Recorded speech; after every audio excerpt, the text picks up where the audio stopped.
Once again, let's give it up for Kelda Road to Race.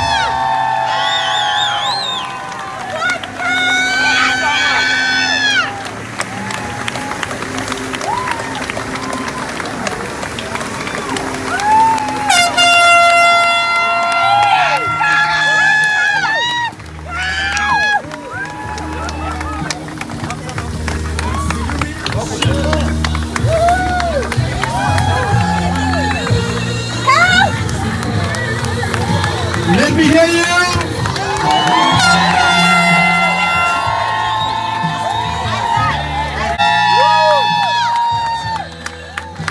Kelda, look at me! Come on, Kelda!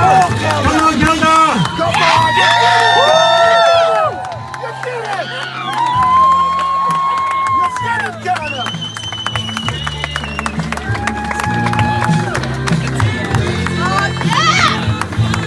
Well done, Kelda! Ladies and gentlemen, this is true determination. Welcome to Kelda, Sweden from the Atlantic.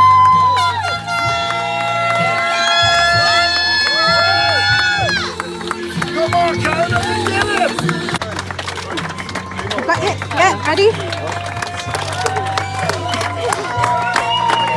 Right?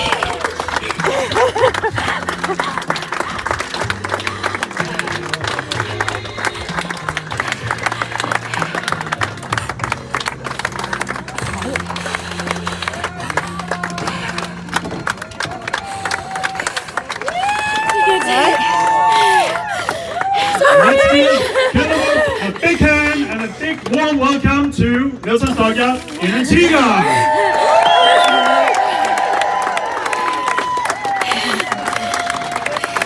Well done, Kelda!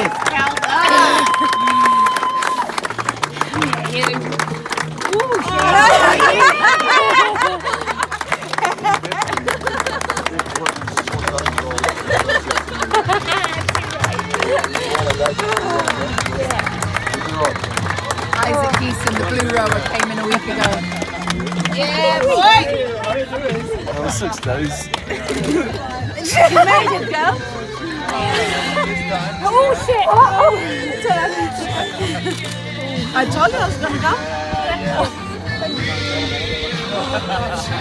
And you know what? I forgot to check. Him told me to give you a free one. You think? Oh, bless him. That one is one too.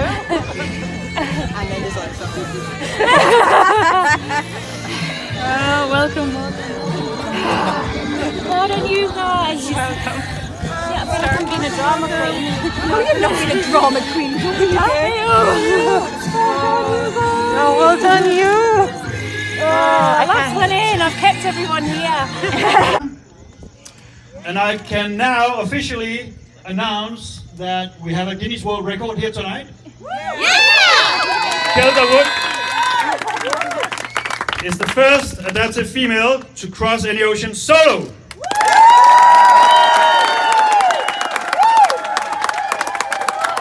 It's been an incredible emotional ride towards the finish line, but you've done it and you're here. And you're here after 76 days, 15 hours and 37 minutes. So ladies and gentlemen, before I get too emotional about this,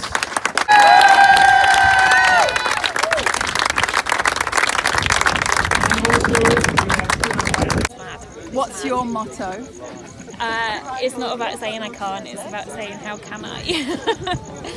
And we've really used that because at one point I just didn't think I was going to get here. You know, the wind was blowing me the wrong way and we really looked at it and went, right, how can we do it? And we had a plan B in place in case I didn't manage to get her in, but it was probably by about this much coming into the finish line because the wind was blowing me around and I was just on one oar, just hauling. So I'm afraid I've called the wind some fairly nasty things today, but it deserved it. You had 75 young people on your t-shirt. 75 young people. right there. You did this in 76 days. Did you do that on purpose? Yeah, I know. How was that for timing? We did. We had some young people, quite a lot of young people, shared extra stories on the website. So I think we had 73 already, and then we've used some of those stories to fill in the extra days. So there's a couple of names not on here that I rode for. But do you know what? Their stories, you probably read them. They were so powerful, and they've been a massive part of it. You know, they're as much part of Road to Raise as I am, and tonight is about all of them. So thank you to all of them for making Road to Raise what it is, will be. It's good. 76 days at sea, Kelda. Can you describe how it feels to cross the finish line in the Talisker Atlantic Challenge? It feels exhausting to cross the finish line. I have to say, I think the ocean kind of chucked everything at me that it possibly could. And someone said to me today, you fought for every single mile. And I do kind of feel like I have, because I seem to have constantly been the wind pushing me the direction I didn't want to go. All the plans I made, either the sea or the wind or something kind of went against it, and so every day has been kind of a challenge of some kind. So yeah, it's felt like 76 days. How did you adapt to that? I didn't. I'm not gonna lie, I've got in a mess out there mentally, and I don't mean to be melodramatic when I say that, because I think the learning is that doesn't mean you have to quit. I very nearly did.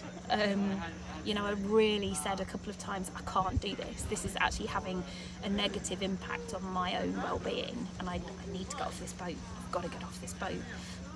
But hey, I didn't, and we're here. So, you know, massively for me, it became about taking one day at a time.